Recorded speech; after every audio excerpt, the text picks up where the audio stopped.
তো আজকে সবথেকে ইম্পর্টেন্ট একটা কথা হইতেছে, এই গাড়িটা হচ্ছে 1,25,000 কিলো চলা হয়েছে। তো সবথেকে ইম্পর্টেন্ট কথা হইতেছে, এত চলা একটা গাড়ি, এটা ট্যাঙ্কটা এত ফ্রেশ কেমনে? এটা শিহাব ভাইয়ের গাড়ি। তো ভাই একটু বলেন না, এটা ট্যাঙ্ক এত ফ্রেশ কিভাবে? বলেন, দেখেন। এই বাইকটা আমি 1,25,000+ কিলো চালাইছি। এখন 8 বছর গাড়ির বয়স, 8 বছরে পড়ছে।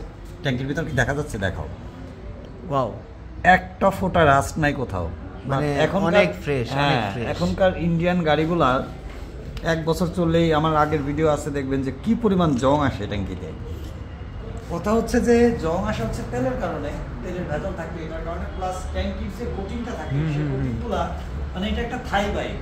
একটা থাই বাইকের দাম কেন বেশি হয়, আর আগেকার বাইক আর এখনকার বাইক এগুলোর মধ্যে কি পরিমাণ পার্থক্য কোয়ালিটিতে, সেটা দেখানোর জন্য ভিডিওটা করা। আগেকার জিনিস সবসময় ভালো করে দেখেন। হ্যাঁ, যেটাই ফার্স্ট জেনারেশন থাকে, ফার্স্ট জেনারেশন জিনিস সবসময় ভালো থাকে।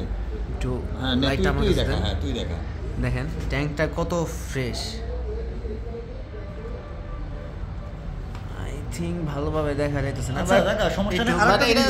আরেকটা জিনিস দেখাই। এটা হচ্ছে গাড়ির স্টক পাম্প। পাম্পের ফিল্টারটা দেখো। এটা এখন পর্যন্ত ওয়াশ করলাম মাত্র, দেখে মনে হয় নতুন। আর ইন্ডিয়ান গাড়িগুলার কেমন যেন দলা দলা দলা দলা হয়ে যায় কয়দিন পরে। তো আগেকার জিনিসের কোয়ালিটির সাথে এখনকার জিনিসের কোয়ালিটি আসলে ম্যাচ করে না।